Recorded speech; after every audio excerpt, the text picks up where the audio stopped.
mari yow tam nday mari kat bu jaar yoon dafa neex ndey mari man dafa am foo ma yegg foo xam ne lu ma nit waxoon dama koy wax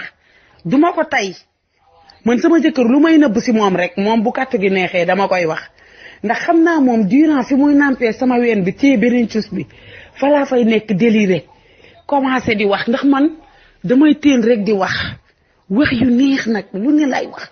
yàlla bu ma wàcc commencé nuuru buuj bi la ilaha illallah te man nuuru buuj dama cee am bu ma tàmm dama bëgg ngay nuuru waale jëlaale sa loxo bi teg ko ci sama coppara bi mel ni lu koy baaja ndànk nag ndànk la ilaha illallah léeg-léeg nga jël di ma katt ci làmmiñ dugal làmmiñ bi muy dugg ki génn nga may katt ci làmmiñ des fois mu boole sama coppare bi ba mu nekk benn kii mu mel ni ku koy nàmp la ilaha illallah ay ndey mari loolu damay wax bay yuuxu dama naan lii man mënatul nekk lii ndax kattu la wala man dama nekk wala man dama feebar sama jëkkër dafa xam ne dama bëgg nuuru buuj sama biir xol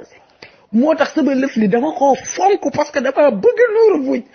foo toll maa ngay lijjanti lu koy setal lu koy lii rek li nga xamante ne wat bu rafet léeg-léeg ma wat ko def ko dabalaa des fois waaye yow ma def façon boo xam ne mooy loolu nga xam ne man su ma ràccee ubbi te nag man li problème bi mooy dama bariwul kersa man dama bëgg boo may maccal man damay bëgg di xoolaale sa kooy bi mu taxaw noonu man kooy bi su ma ko gisul du ma excité wu loolu lu doy waar a ngi noonu man moo tax mënuma laalante ci lëndam man foog ma gis kooy bi mu taxaw yaa ngi dégg rëdd farat nday mari yow tam nday mari kat bu jaar yoon dafa neex ndey mari man dafa am foo ma yegg foo xam ne lu ma nit waxoon dama koy wax duma ko tay man sama jëkkër lu may nëbb si moom rek moom bu katt gi neexee dama koy wax ndax rewmi7.net Facebook rewmi7.net YouTube rewmi7 email rewmi7.net@gmail.com